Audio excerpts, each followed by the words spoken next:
So thank you all for joining us today. I'm Robert Weissman, the president of Public Citizen. We're going to have a panel discussion today about the idea of a financial speculation tax. This is an event that is co-sponsored by Public Citizen, the Center for Economic and Policy Research, and WallStreetWatch.org.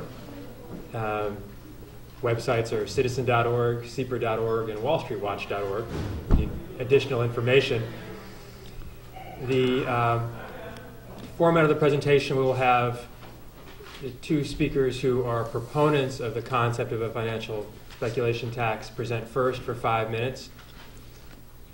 The two skeptics will respond also for 5 minutes, and we'll have a back and forth with 2-minute slots each, which should leave us plenty of time for questions. And I will maintain their time by glaring at them when they abuse their privileges, but otherwise not offer too much unless I'm otherwise moved to do so.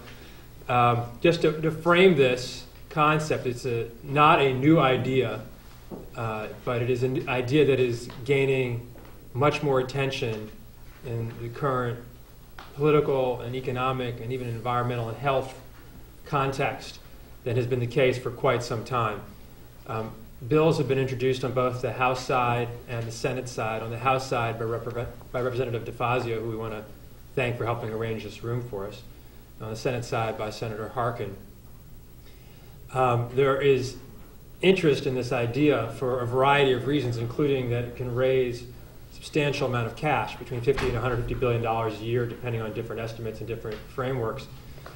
People are interested in connecting that large amount of money to different projects, for example, spurring job creation in the United States.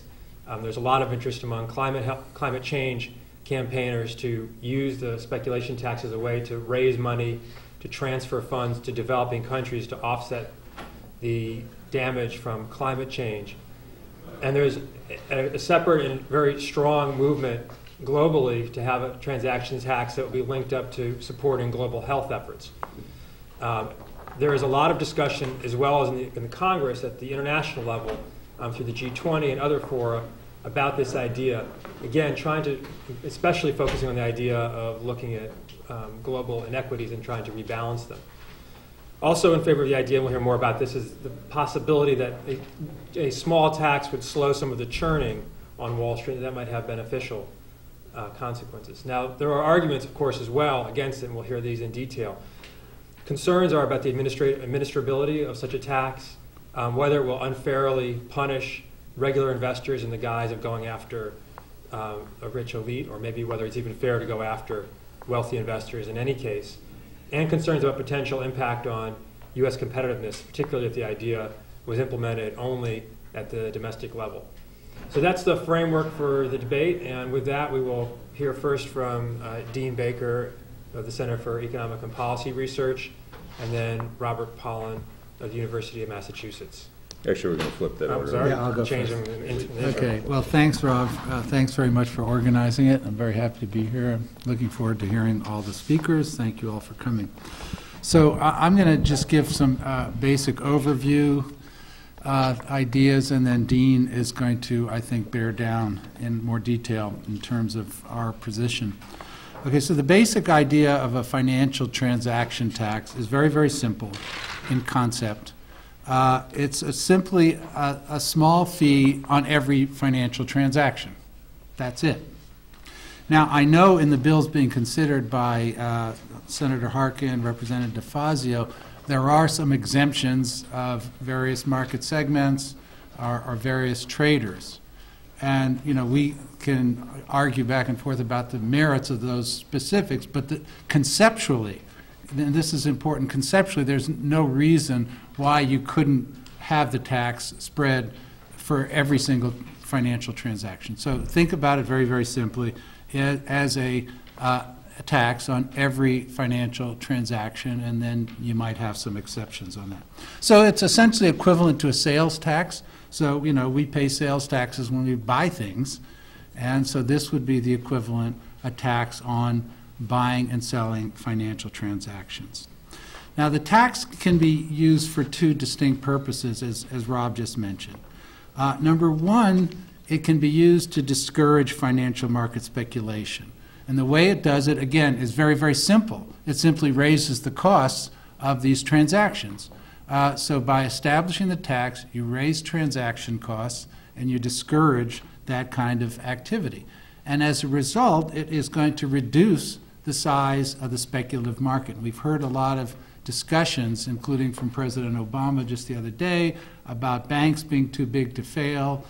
And this follows, in the spirit of that, thinking about various markets being too big to regulate, as they are, and that therefore they need to maybe diminish in size. And that is the idea behind establishing costs on speculative transactions to reduce the level of transactions. The second point, as Rob just mentioned, is that the tax is going to raise revenue. And Dean will talk about how much revenue. It certainly will raise a considerable amount of revenue, even with a very, very small tax. And it'll do so in a progressive way.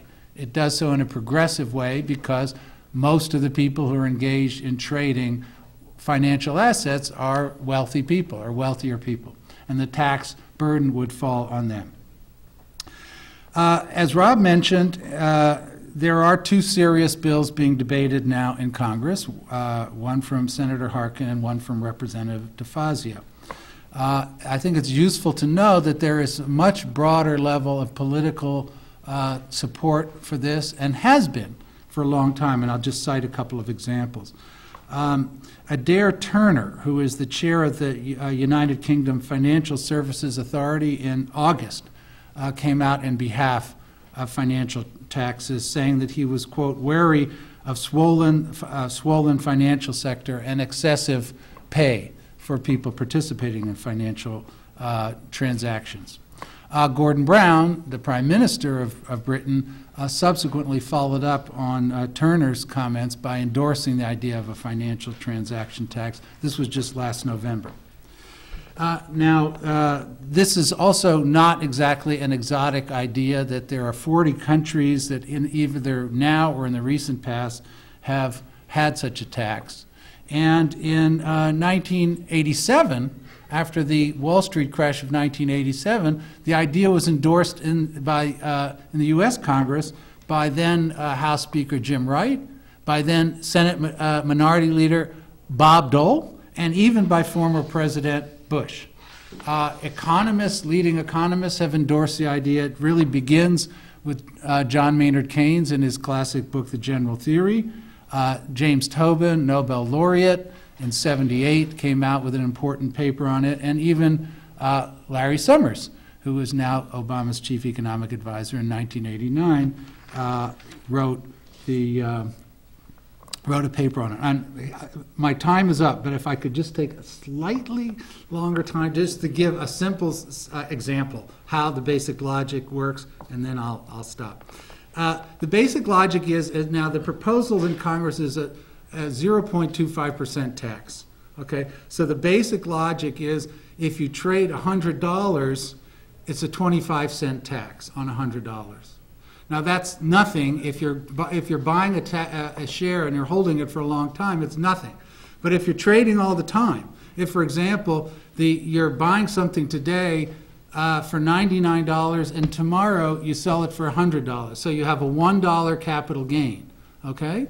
And you're still going to pay that same 25-cent tax, then it's cutting into 25% of your profit. So it's the idea is the tax falls heavily on people that trade a lot, and that's how it discourages financial.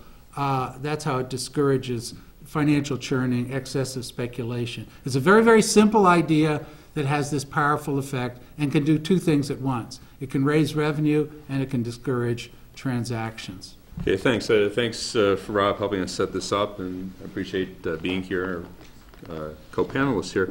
Look forward to the exchange. Let me just pick up on some of the points Bob made and then say a little bit about the revenue that can be collected. First off, I'm going to disagree with my colleague here, my co-author. I won't compare it to a sales tax. I think the better comparison is to a gambling tax. And the logic is fairly straightforward for the reasons that Bob was just saying, that if you buy stock and hold it for a period of time, or bond, or whatever the asset might be, the tax is almost invisible. I mean, most of us couldn't tell you the brokerage fees on, if you have a 401k. I've tried to find those. It's not easy to find them. But, you'd see a little bit increment, and actually the bills that are before Congress exempt most 401ks. So that wouldn't even be an issue there. But in any case, for long-term investors, that would be irrelevant. It's for the people that are buying and selling by the day, by the hour. For them, it would be a very real tax. And what is that? Well, that's basically gambling, which, we let people do. But if you go gamble in Las Vegas, you pay a 6% tax on your gambling, not on your winnings, on the gross gambling. Lottery, it's about a 30%. So I think it belongs in the class as gambling tax, not as a sales tax. I think it's a better way to think about it. And again, just to expand on the idea that this is an alien concept, of course, the United States had a stock transfer tax until 1966. That was when we eliminated it here in the United States. Japan had a system of transactions taxes. They eliminated them, I believe it was 1990. They raised, at its peak, that raised about 4% of their federal budget. That would be the equivalent of about $120 billion a year in the United States. And of course, the United Kingdom still has in place a stock transfer tax. That's one of the countries that Bob was referring to, and they raised the equivalent relative to their economy of about $30 billion a year through that. So there is, in principle, a substantial amount of money that can be raised here, and we know it because it's being done. We don't have to argue over that. I should also point out, by the way, England, if we're worried this will be too much sand in the wheels, England does have the most vibrant stock market in Europe, so it hasn't wrecked their stock market. Now, just a little bit on the numbers. Bob and I recently did a paper. We updated an earlier paper. We calculated that a set of taxes on a variety of instruments, stock, bonds, options, foreign exchange trades, futures, and credit default swaps, could raise close to $180 billion a year. And this was assuming large reductions in trading volume. Now, I won't go through all the calculations, but just to give you a couple of the numbers here, the trading volume for 2008, I used 8 because I think that's probably a more typical year than 09, although even there was obviously hit by the crash.